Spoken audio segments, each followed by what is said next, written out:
여러분 안녕하십니까? 이어서 경남 소식입니다. 오늘 아침 창원을 비롯해 경남 지역의 체감온도가 영하 12도까지 떨어지는 등 강추위가 시작됐습니다. 자세한 한파 소식을 문진희 기상캐스터가 전해드립니다. 주말 사이 기온이 뚝 떨어졌습니다. 오늘도 우리 지역은 영하권 추위가 이어지겠는데요. 바람도 강하게 불면서 체감하는 온도는 더욱 낮겠습니다. 현재 기온 창원이 영하 5도, 산청이 영하 7도를 보이는 등 대부분 지역이 영하권에서 출발하고 있고요. 체감 온도는 창원이 영하 12도, 산청이 영하 10도로 더욱 낮습니다. 한낮에도 기온이 크게 오르진 못하겠습니다. 오늘 창원의 낮 기온은 2도로 예년보다 6도가량 낮겠는데요. 내일은 기온이 조금 오르겠지만 여전히 예년보다 낮겠고 주 중반에는 찬 공기가 강하게 밀려오면서 아침 기온이 다시 영하 7도까지 떨어지겠습니다. 위성 영상 살펴보시면 오늘 우리 지역의 하늘 구름 많겠습니다. 특히 해안가를 중심으로는 순간 풍속 초속 15m 이상의 강한 바람이 불면서 체감 온도가 더욱 낮겠습니다. 자세한 지역별 기온 살펴보겠습니다. 현재 기온 창원이 영하 5도, 밀양이 영하 4도, 거제가 영하 3도로 대부분 지역이 영하권에서 출발하고 있는데요. 한낮에도 기온이 크게 오르진 못하겠습니다. 창원이 2도, 김해가 3도로 예년보다 낮겠습니다. 서부 지역도 진주가 영하 6도, 거창이 영하 7도로 낮게 출발하는 아침이고요. 한낮에는 진주가 4도, 사천이 3도 예상됩니다. 바다의 물결은 동해남부 먼바다에 풍랑주의보가 내려져 있는 가운데 물결이 최고 3m로 매우 높게 일겠습니다. 당분간 우리 지역은 영하권 추위가 계속되겠고 주 중반에는 기온이 더욱 낮아져 영하 7도까지 떨어지겠습니다. 날씨였습니다. 겨울이면 맛을 더하는 굴. 하지만 버려지는 엄청난 양의 굴 껍데기는 오랜 고민거리였는데요. 굴 껍데기를 활용하는 신기술이 개발돼 새롭게 재활용하고 있습니다. 김효경 기자가 보도합니다. 국내 굴 생산의 70%를 담당하는 경남 통영.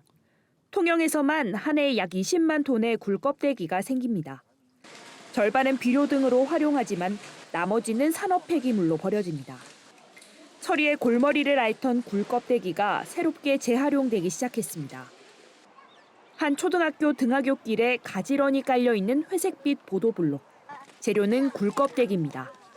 시멘트로 만든 보도블록보다 20배 정도 물 빠짐이 좋아 미끄럼 사고도 줄일 수 있습니다.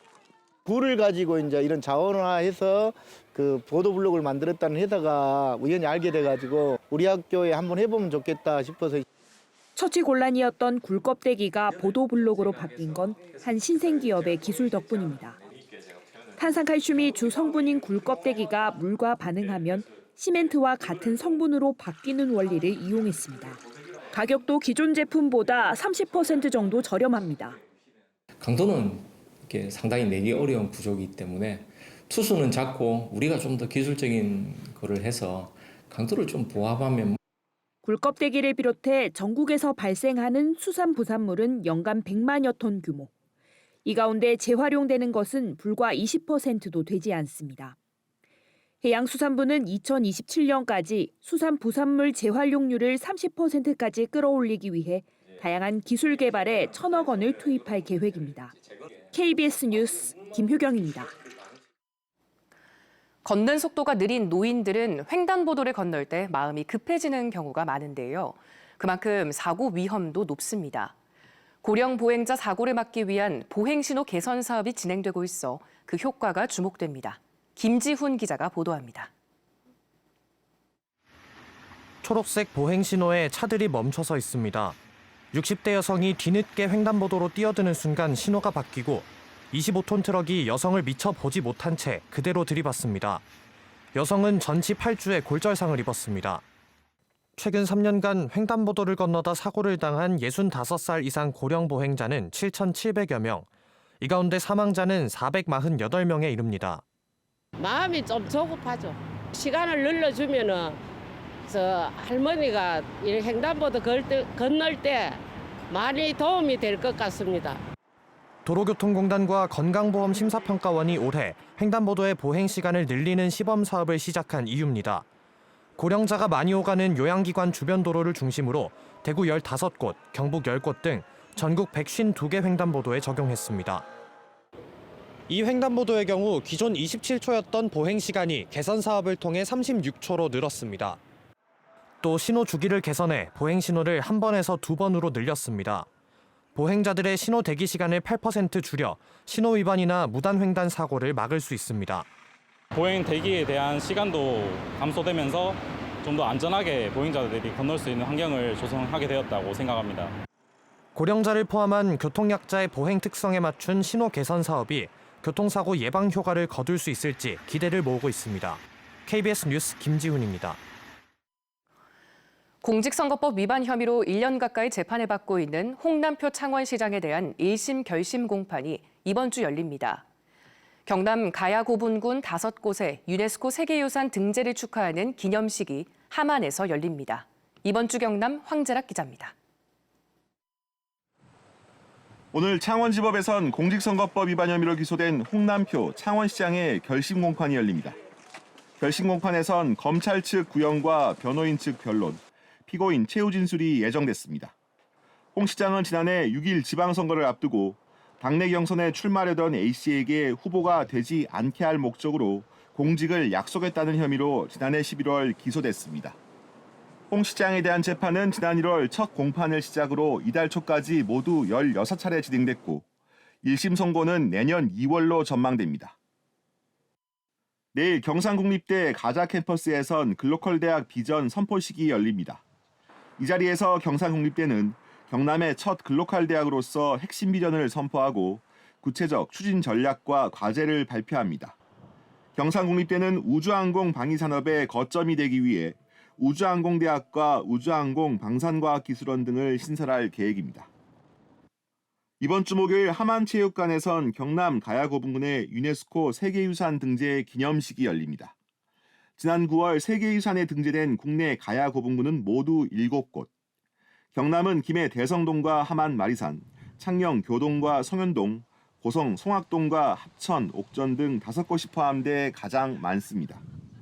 기념식에는 5개 자치단체 주민들이 참석해 세계유산 등재를 축하하고 세계적인 가야유산 보존을 위한 마음을 한 곳으로 모을 예정입니다. KBS 뉴스 황재락입니다.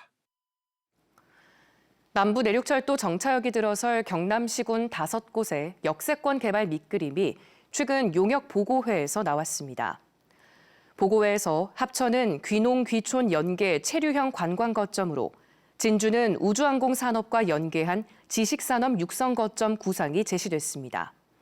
또 고성은 스포츠 훈련지 거점, 통영은 해양 관광을 연계한 건강 휴양 거점, 거제는 해양 문화도시 성장 거점으로 각각 역세권 발전 전략이 설계됐습니다. 경상남도가 내년도 생활임금을 시간당 11,356원으로 정했습니다. 내년도 생활임금은 올해보다 355원 올라 인상률 3.04%로 내년도 최저임금 인상률인 2.5%보다 높습니다. 이번에 확정된 생활임금은 다음 달 1일부터 1년 동안 적용되고 한 달 209시간 일할 경우 237만 3,404원을 받게 됩니다.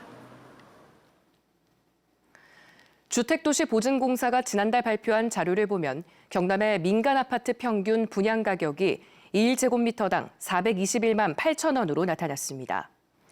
이는 지난해 11월 1제곱미터당 359만 5천 원보다 60여만 원 오른 금액입니다. 전국의 민간 아파트 1제곱미터당 평균 분양 가격은 518만 3천 원으로 지난 3월 이후 9달 연속 오름세를 이어가고 있습니다. 지난해 말 기준 경남의 1인 가구는 46만 9천여 가구로 전체의 33.5%를 차지했습니다.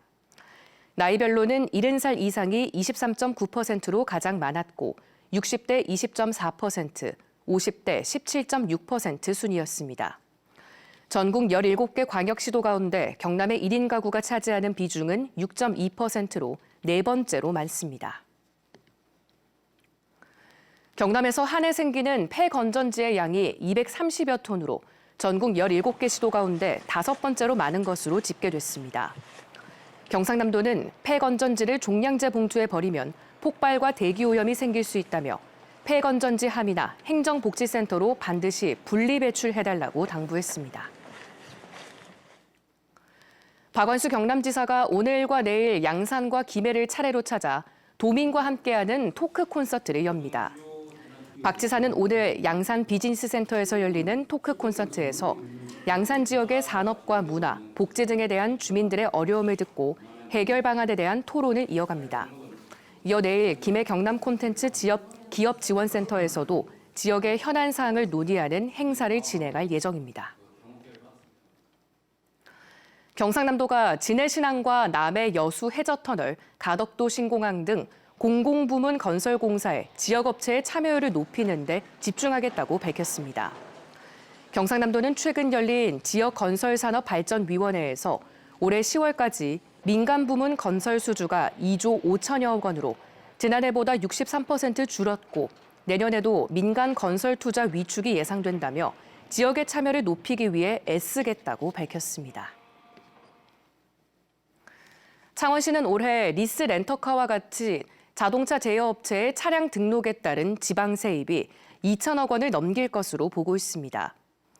이는 올해 창원시 지방세 목표액 1조 4,500억 원의 약 14%로 대여 자동차 등록 관련 세금은 해마다 크게 늘고 있습니다. 창원시는 대여 자동차 등록 편의를 위해 서울에 별도 사무소를 운영하며 세수 확충에 노력하고 있습니다. 뉴스를 마칩니다. 시청해주신 여러분 고맙습니다.